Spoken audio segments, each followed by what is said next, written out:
Alors maintenant qu'on a découvert qu'on pouvait facilement utiliser JavaScript avec du HTML et du CSS pour faire notamment des animations, on va voir des propriétés, des concepts qui sont avancés. On a déjà vu des propriétés de base et des propriétés de plus générales. Maintenant, on va voir des propriétés avancées en CSS.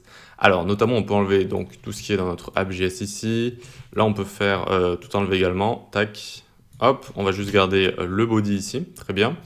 Et notre index HTML, je vais également enlever ceci. OK ?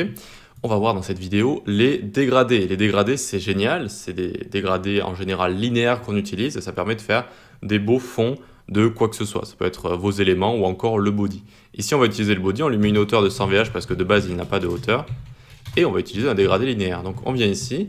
Pour l'utiliser, on fait background, linear gradient ici. Linear gradient, ça va être une fonction CSS qui va prendre quelques paramètres, notamment l'orientation pour commencer, to right, donc de gauche à droite, et ensuite on lui met deux couleurs par exemple pour commencer, FDB99B et CF8BF3. Alors c'était pas les plus faciles, j'avoue, mais j'ai choisi des couleurs qui allaient relativement bien ensemble.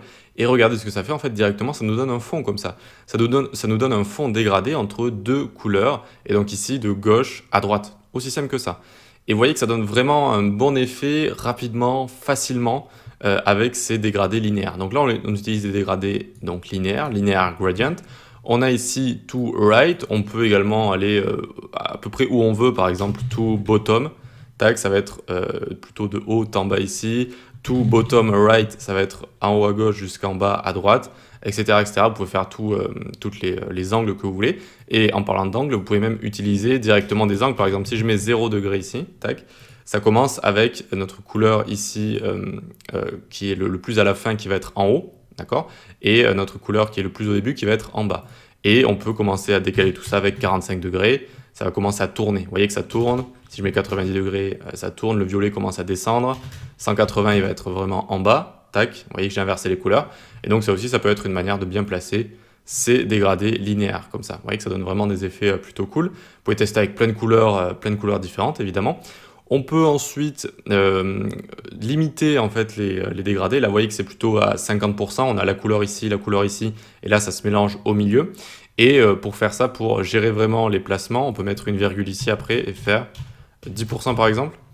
10%, tac. Et vous voyez que notre orange ici va s'arrêter plus ou moins à 10% ici. Le dégradé va être beaucoup plus court comme ça. Donc on peut gérer tout ça. Là, j'aurais pu mettre 30% par exemple.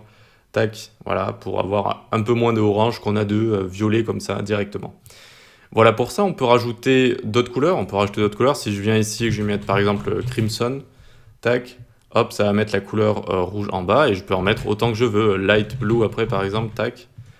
À chaque fois vous mettez une virgule évidemment, mais vous aurez remarqué que ça devient rapidement pas très joli.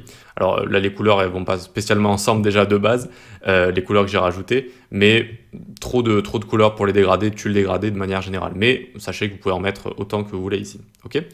Alors on a un deuxième type de dégradé qui va partir du milieu, ça va être un radial gradient. Donc on vient ici faire background, radial, gradient, tac, et on va lui mettre les deux mêmes couleurs qu'on avait au-dessus qui allaient bien ensemble, le orange et le sorte de violet, tac.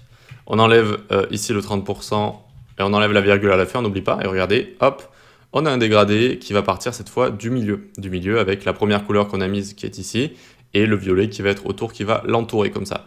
Donc ça peut être aussi assez sympa de faire ce genre de création, ça dépend ce que vous voulez. Moi je sais que j'utilise beaucoup plus linear gradient que radial, mais pourquoi pas, ça peut également le faire.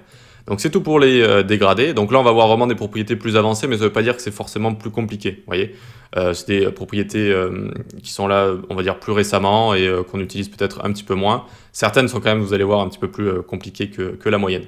Donc voilà comment faire des dégradés, on peut passer à la suite.